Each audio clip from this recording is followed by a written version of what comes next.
Indonesia merupakan wilayah yang masyarakatnya majemuk. Tetapi menuju kemajemukan tersebut ternyata Indonesia telah melalui banyak sekali rintangan. Salah satunya adalah disintegrasi bangsa. Lantas bagaimanakah bentuk-bentuk disintegrasi bangsa yang pernah dilalui oleh Indonesia? Let's discuss. Sejarah itu bosenin. Sejarah itu bikin ngantuk. Boring, textbook banget. Ngapain sih ngomongin masa lalu? Udahlah, move on aja. Sejarah itu nggak penting.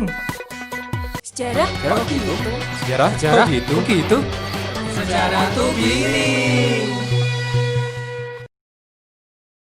Oke baik, kali ini kita akan ngebahas mengenai disintegrasi bangsa.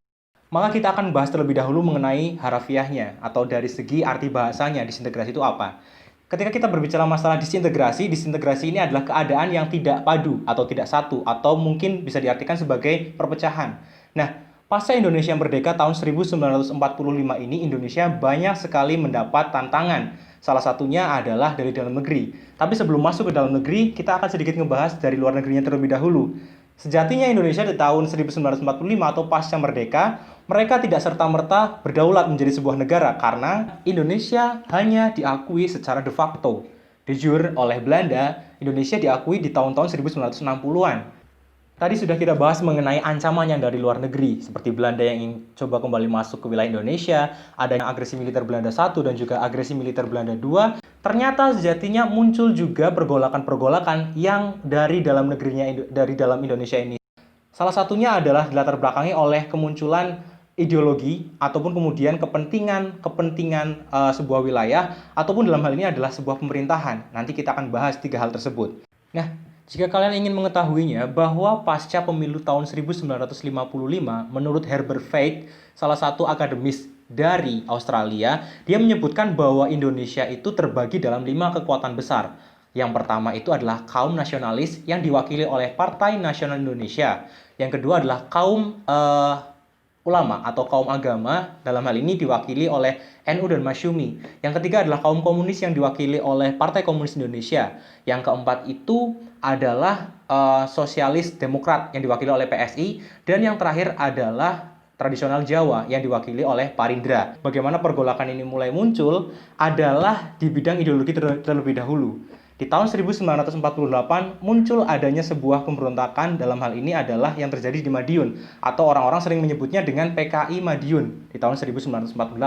Lantas kemudian berturut-turut dilanjutkan oleh DITII dan juga peristiwa G30S garis miring PKI. Tiga organisasi ini atau tiga peristiwa ini yang didalangi oleh beberapa organisasi tersebut notabene adalah ingin mengganti ideologi negara atau ingin dalam hal ini adalah memunculkan sebuah ideologi negara yang menurut mereka paling sahih dan paling mutakhir di Indonesia. Tetapi sejatinya itu tidak terlaksana dengan baik.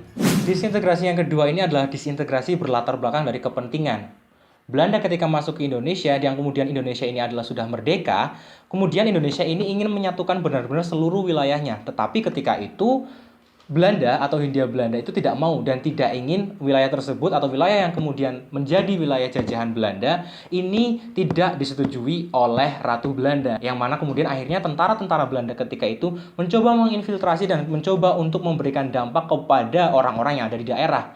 Organisasi-organisasi seperti APRA dan juga kemudian ada RMS dan Andi Aziz, mereka akhirnya mendalangi sebuah pemberontakan-pemberontakan yang dilatar belakangi dari adanya kepentingan bahwa wilayah mereka tidak ingin bersatu dengan wilayah pusat.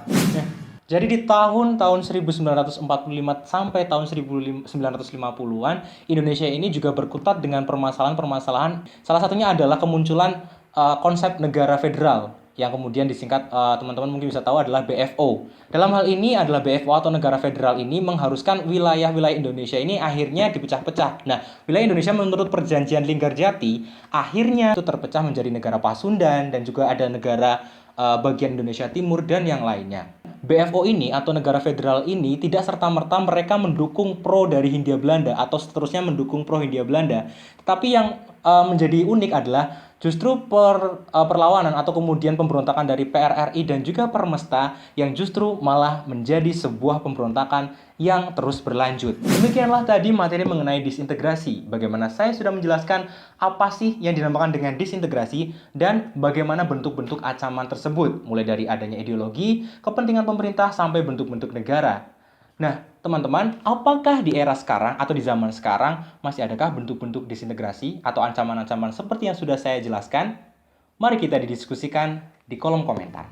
Jika kalian menyukai video ini, jangan lupa like, komen, dan subscribe untuk mendukung channel ini terus berkembang. So, buat kalian tetap tunggu video-video dari kami. Saya Taufik, sampai jumpa.